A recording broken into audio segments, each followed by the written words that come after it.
With The Nun 2 out now on the big screen, I thought, let's go back and look at the Conjuring universe as a whole, and let's rank every single movie from worst to best. Now, remember, this is my personal opinion. This is how I rank those movies, but I want to know yours. So smash yours down in the comment section below. Where would you rank them? Smash that like button, click subscribe, and let's jump straight into this ranking of the Conjuring movies right now. The Nun comes in at number 9, and I don't think that's a surprise to anyone because this movie is absolutely awful, man. It is awful. Like, you spend most of the time thinking that this movie is supposed to be a comedy, not a horror movie. That's just what this movie does to you. It makes you laugh at scenes that you're not supposed to laugh at. The amount of times that I was giggling just at the sheer stupidity, the sheer just like, what the fudge am I watching? It's just outrageously bad. It really is. The characters, you don't care for. None of them I was just like, yeah, I'm rooting for you. Nope. They are horrible characters. Horrible. The plot itself is awful as well. It was almost as if they're like, hey, like The Conjuring 2, people like The Conjuring 2, we put the nun in there, let's bring the nun back to its origin, and let's show you where it all came from and how it all began.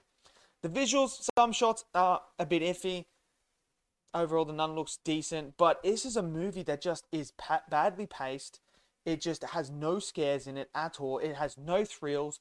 It doesn't do what a horror movie is supposed to do. It does what a comedy movie is supposed to do. That's what this movie is about. And for me, The Nun just falls so far flat. So that's why I've got it down here at number 9. The Nun 2 comes in at number 8. And the reason why this comes in at number 8 is because it's slightly better than the first one. Only slightly. But its big issue is this is a complete and utter snooze fest. The whole first 2 acts are just one of the most boring things I have ever seen on the big screen. I just couldn't believe it. I'm sitting there like, should have brought a pillow. Just sitting there just, oh, something happened? Did something happen?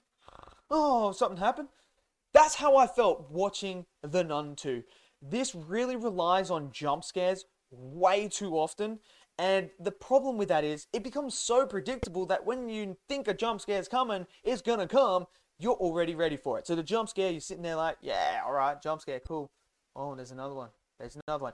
So they don't even try and make it thrilling. They don't even try and make it edge of your seat viewing. They don't even give you any tension. There's one scene in here that gives you a little bit of that, and that's when the goat man appears. And to me, that was the best moment. I was just like, yes, here we go. The Nun 2 is coming to live up to the other ones in this universe. No, I was completely wrong. And it's the characters return from the first one. Boring. Don't care for them. Still don't care for any of these new characters. Just, there's no plot here at all. It's just like, hey, look at this. That's it. So yeah, it's a snooze fest. This one is a major snooze fest, and that's why I've got it down here in number 8. Annabelle Comes Home is number 7 for me. And look, the easiest way I can describe how I feel about this film is I think this is just a glorified movie of someone walking through a haunted house. That's what it felt like. I felt like I was watching people go in a haunted house with the amount of creatures and scares and everything that was coming out. I was just kind of like, yeah, bruv, if I wanted to watch a haunted house, I'd just fucking Google it and be like, yo, people walk through a haunted house. But here, no, we don't have that. And it's like, what's going on here? Why am I watching this? One of the characters is so dumb. Like, I don't mind some dumb characters, but this is just like next level dumb. This is where you sit there and like, come on. Is someone really going to make that decision? Is someone really going to do what that person just did? Because that's what is happening. Very frustrating. Some of the designs of the creatures in that was cool. Some of the stuff behind the relics in that in there was cool. But overall, this just falls really, really short for me. Just because it feels like a haunted house. And I never got the thrill. I never felt like I was watching a horror movie. I just felt like I was watching some people walk through a haunted house. That's really how I feel about this movie. It was just that. So for me, it comes in at number 7. Number 6 is the first Annabelle, and I think this movie, it's like a 50-50 for me for Annabelle. There's moments where I'm absolutely loving this film, and then there's moments where I'm like, really? How do you go from that to that? It doesn't make sense. I just don't get it. Some of the characters you are invested in. Some of them you're like, yes, I'm rooting for you. I really want you to get past this and get through this and survive. And then some of them you're like, can't wait for you to die. That's what Annabelle does for me. It is so much a 50-50. I think sometimes I get that thrill, sometimes I get that horror, and I'm like, yes, I'm watching a good horror movie. And then sometimes you get in that moment where I'm watching a boring horror movie. There's just the pacing issue again here. Why are we doing that? Some of the designs and stuff for things that happen in here, I don't mind, but overall, the first Annabelle was a decent start, but it has things that just in there that just make me roll my eyes sometimes.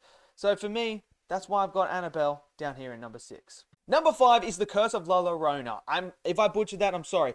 And I know some people, I've heard that this isn't part of this universe, but it has Annabelle cameo, so I'm adding it into this list. And I tell you what, this isn't a bad movie. It's just not a very good movie. Now, this has some moments in here that I really enjoy. I really like this idea of the cursed weeping woman. I really enjoy that and the whole mythology behind it. It's really cool and it's a really interesting read. And this idea of this woman that takes kids down to the thing and just boom, they're gone. It's a very interesting thing, and it's something unique and something different from everything else that we've seen so far in this universe. Now, the characters I did root for, I was caring for this family. I wanted them to get through. Obviously, Linda is fantastic in here as well. She's fantastic in everything, basically. And I like the design of the Weeping Woman. I thought that looked really, really good. For me, it does have some pacing issues. It does sometimes lack that thrill in it, and sometimes it does lack that horrorness that you're looking for, and then there's some scenes that do it really well. So again, a bit like the first Annabelle, it's a hit and a miss movie, but overall I don't mind this one. It's one that I can rewatch again. So for me, it comes in here at number 5. Number 4 is The Conjuring 3, The Devil Made Me Do It. Now, this movie I have an appreciation for because they tried to go a different route with this movie. And while the execution wasn't quite there, I still feel like doing something different other than what they did in the previous Conjuring movies was refreshing, and it was something different. It was a new take. Yes, it gets a bit wacky and stuff like that, and you're kind of like, okay, that's interesting, but it delivered some of the thrills that you're looking for in a horror movie. It delivers on these characters that we already know and expand them even further and make you really get more invested in them. And that's all I asked for. Now, some of the blood and gore in here was great as well. I really enjoyed it. There's some moments in here where you're like, oh my god, yes, this is some of the best stuff you've seen in the Conjuring universe. And there's some of the stuff where you're kind of like, I see what you're trying to do. I really do see what you're trying to do, but you just fell short of that one.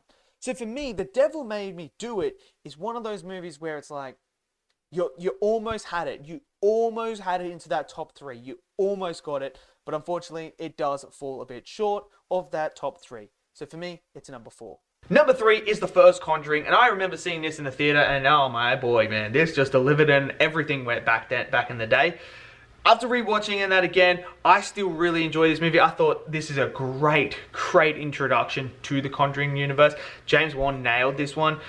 I still remember the scene of the freaking demon above like the cupboard thing there, man. I remember seeing that. That freaked me out the first time. Like, bro, man, that's...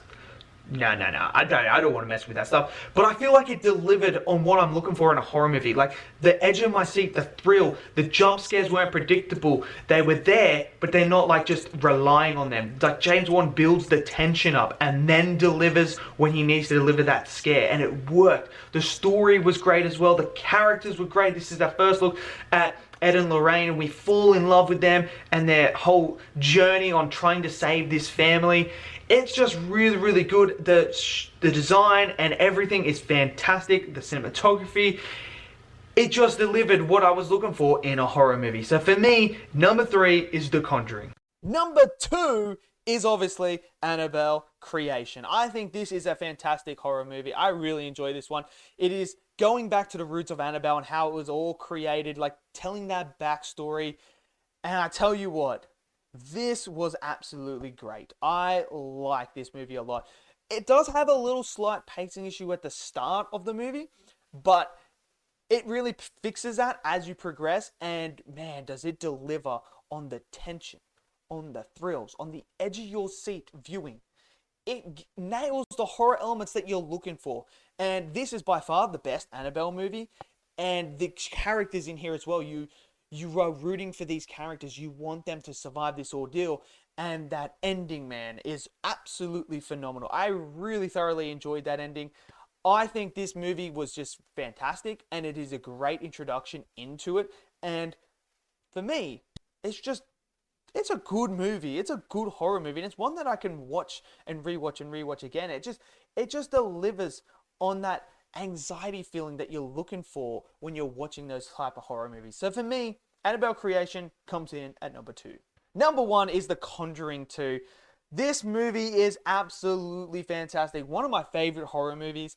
I think what they took from the Conjuring movie, they dialed it up and executed it even better. This was just absolutely fantastic. Obviously, Ed and Lorraine come back.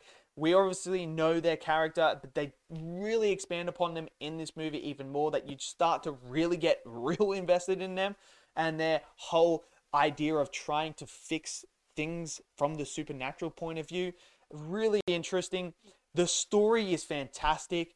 I really enjoyed the family there as well. I was invested in that family. But man, that twist. That twist was fantastic, man. That's what you come to see for a horror movie, is those type of twists. And it just set things into motion. I didn't expect it, and that's what I want. The tension build up was fantastic. The on the edge of your seat stuff, it just delivered on every single aspect you're looking for in a horror movie. And that's why The Conjuring 2 is at number 1. So there you have it. That is my list of the Conjuring movies. Let me know yours down in the comment section below. Where would you rank all of them? Smash it down there. Smash that like button for me and click subscribe as well. And without further ado, I'll see you guys in the next video. Until then, stay safe. Peace out.